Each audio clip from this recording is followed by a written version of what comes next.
SGC here, and we're back with a movie review.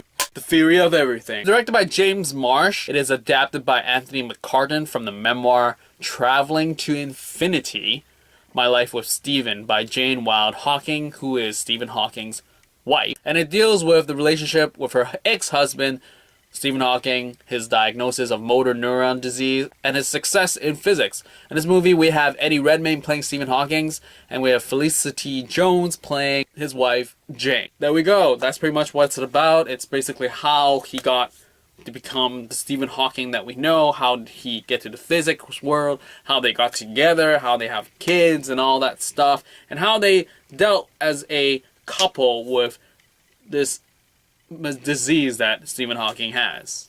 So what did I think?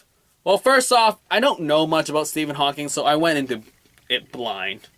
Like, I knew Stephen Hawking was the guy in the chair, and he was a great scientist with physics and stuff, but that's pretty much it. I didn't know how he became the way he is, or what happened to him.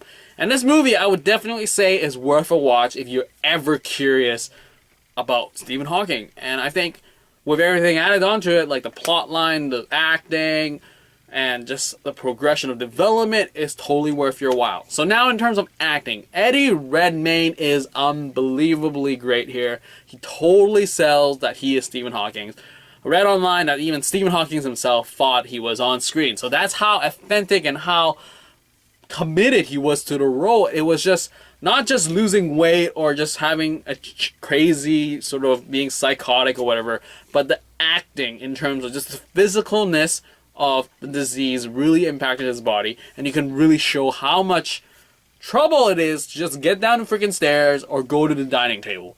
And I think that this movie, in terms of showing how Stephen Hawking become or whatever, and also it shows the whole Ice Bucket Challenge thing that we did a few years back about the disease, and now to show the disease on a great film is another plus as to, like, you supported the Ice Bucket Challenge thing, and this is how a person with that disease sort of interact with things when they're at home or going downstairs or eating or whatever. It's a harsh disease.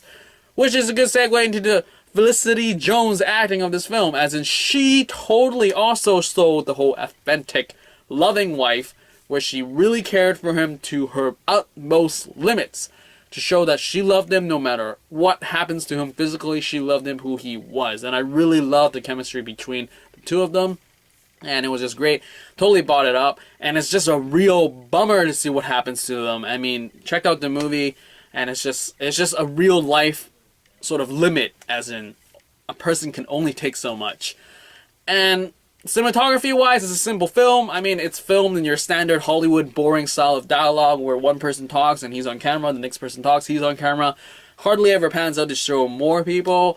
It does occasionally, but it's falls into the trap of Hollywood dialogue, but that's Hollywood. And in terms of anything I dislike, I would have hoped for more development in terms of the people around them, in terms of the students and the co-workers or what have you, and just the people around them. So any complaints about this movie? Nah. Though I would have appreciated more development around the students that grew up with Hawking, the friends, the buddies, and just more development on the people around them beyond what was shown in this movie. Like, I feel that it was a harsh life, and it was a harsh life for Jane as she sort of got accustomed to taking care of Hawkins, and just, I wanted more, because it was a good movie. I bought them all, so I just felt that more would have been better. Not saying that it detracted this movie from anything at all, but it could have been better in terms of just developing how other people saw them, and you can see them grow, and just how they would have faced, discrimination in terms of who he is or what have you, if that even exists or whatever. But maybe it's according to the memoir and she doesn't mention it that much. But whatever. So that would be if I had to complain about something, that would be it. So that's it. I mean, this movie is enjoyable. It's simply filmed. It's not an excitement of a film, but if you really buy into the relationship, it's a great relationship to watch, where it starts, grows, and matures, and it was just great, and I totally bought it up, and I totally recommend it. Eddie Redmayne here is unbelievably great, and yeah, that is it. I'm going to stop there. If you have seen The Theory of Everything, leave your comment down below, and I'll get back to you as soon as possible, and this is it for the review of The Theory of Everything. Out!